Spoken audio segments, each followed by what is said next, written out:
Welcome Gopi தமையன். எல்லாருக்கும் வணக்கங்க. இன்னைக்கு நம்மளுடைய மிஸ்ஸஸ் கோபி சமையல் சேனலில் நம்ம பார்க்க போகிறது ஒரு சூப்பரான ரெசிபி வெண்டைக்காய் ஃப்ரை. வெண்டைக்காயில் வந்து பொதுவாகவே ஞாபக சக்தி வந்து அதிகமாக இருக்குது அப்படின்னு சொல்லுவாங்க வெண்டைக்காய் பொரியல் சாப்பிட்றதுனால. அதனால் வந்து நம்ம வெண்டைக்காய் வந்து குழந்தைங்களுக்கு வாரத்தில் 2 முறை கண்டிப்பாக கொடுக்கணுங்க. இப்போ இந்த ரெசிபி செய்யறதுக்காக வெண்டைக்காய் வந்து ஃபர்ஸ்ட் நல்லா கழுவிட்டு இந்த மாதிரி வந்து ஈரம் இல்லாமல் நல்லா தொடச்சி எடுத்துக்கோங்க. அதுக்கப்புறம் ஒரு 10 நிமிஷம் வந்து விட்டுட்டீங்கன்னா நல்லா உலர்ந்துரும். அதுக்கப்புறம் நம்ம இதை வந்து நறுக்கிக்கலாம். இப்போ இது வந்து ஈரமெல்லாம் ஃபுல்லாக போயிடுச்சு. இதுக்கப்புறம் இதோட தலைப்பகுதியும் நுனிப்பகுதியும் நம்ம கட் பண்ணிக்கலாங்க. கட் பண்ணிட்டு எல்லா வெண்டைக்காயும் இதே போல் கட் பண்ணி எடுத்து வச்சுட்டு நம்ம வந்து இந்த வெண்டைக்காயை நீள்வாக்கில் நறுக்கிக்க போகிறோம். ஒரு வெண்டைக்காயை ஒரு 4 பீஸாக வந்து நீள்வாக்கில் நறுக்கணுங்க. நான் வந்து உங்களுக்கு அதை நறுக்கி காட்டுறேன். அந்த மாதிரி வந்து நறுக்கி எடுத்துட்டிங்கன்னா நம்மளுக்கு வந்து பொரிக்கும் போது நல்லா கிறிஸ்பியாக கிடைக்கும். எண்ணெயில் வந்து பொரிச்செடுக்கும் போது பொரியலாக செஞ்சு கொடுக்கும்போது குட்டீஸ் வந்து ஒரு சில டைம் வந்து சாப்பிட மாட்டாங்க. அதனால வந்து நீங்கள் வாரத்தில் ஒரு டைம் பொரியலாகவும் ஒரு டைம் வந்து இந்த மாதிரி ஒரு சைட் டிஷ்ஷாவோ இல்லை ஒரு ஸ்நாக்ஸ் மாதிரியோ இதை வந்து நீங்கள் செஞ்சு கொடுக்கலாம். இது வந்து வெரைட்டி ரைஸ் கூட இல்லை பருப்பு சாதத்து கூட ரொம்பவே சூப்பராக இருக்குங்க. இது வந்து தனியாக சாப்பிட்றதுக்கும் ரொம்ப சூப்பராக இருக்கும். இப்போ பாருங்கள், நான் வந்து எல்லா வெண்டைக்காயும் இந்த மாதிரி நீள்வாக்கில் நறுக்கி எடுத்து வச்சுக்கிட்டேன். இப்போது நறுக்கி எடுத்து வச்சுருக்க வெண்டைக்காய்க்கு நம்ம தேவையான அளவு வந்து மசாலா சேர்த்துக்கலாம். ஈரம் இல்லாமல் இருக்கிறது வந்து பார்த்துக்கோங்க. இப்போது லேசாக வந்து உப்பு போட்டாச்சு. உங்களுக்கு எந்த அளவுக்கு உப்பு தேவையோ அந்த அளவுக்கு சேர்த்துக்கோங்க. இப்போது காரத்துக்கு ஏற்ப மிளகாய் தூள் சேர்த்துக்கலாம். அடுத்து கொஞ்சமாக மஞ்சள் தூள், கூடவே வந்து கொஞ்சம் கொத்தமல்லி தூள் வந்து சேர்த்துக்கலாம். சேர்த்துக்கிட்டு இது கூட வந்து நம்ம வந்து கொஞ்சமாக அரிசி மாவும் கூடவே வந்து கார்ன்ஃப்ளவர் மாவும் சேர்த்துக்கலாம். நான் வந்து 1 ஸ்பூன் அளவுக்கு அரிசி மாவும் அப்புறம் 1 ஸ்பூன் அளவுக்கு கார்ன்ஃப்ளவர் மாவும் சேர்த்துக்கிட்டேன்.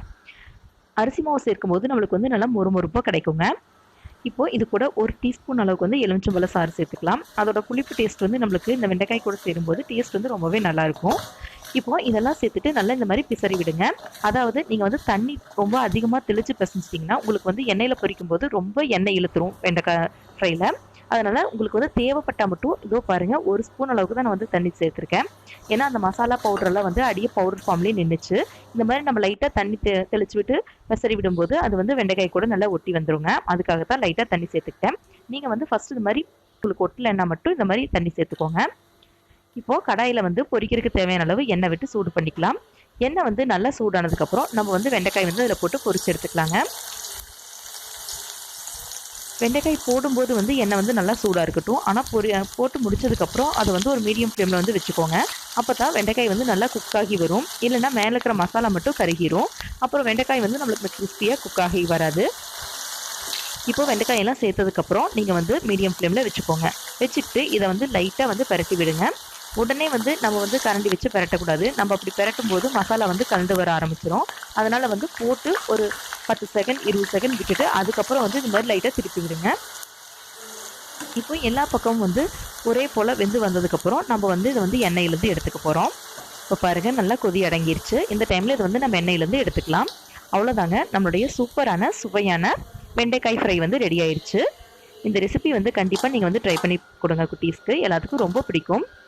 நம்ம மிஸ்ஸஸ் கோபி சமையல் சேனலை இது வரைக்கும் சப்ஸ்கிரைப் பண்ணாமல் இருந்தீங்கன்னா கண்டிப்பாக சப்ஸ்கிரைப் பண்ணிக்கோங்க. கூடவே அந்த பெல் பட்டனையும் ப்ரெஸ் பண்ணிக்கோங்க.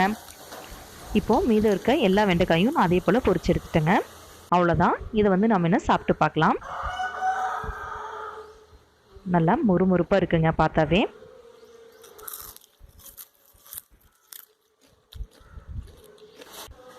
ஆமாங்க, சொன்ன மாதிரியே இந்த வெண்டைக்காய் ஃப்ரை வந்து நல்லா மொறுமொறுப்பாக இருக்குது.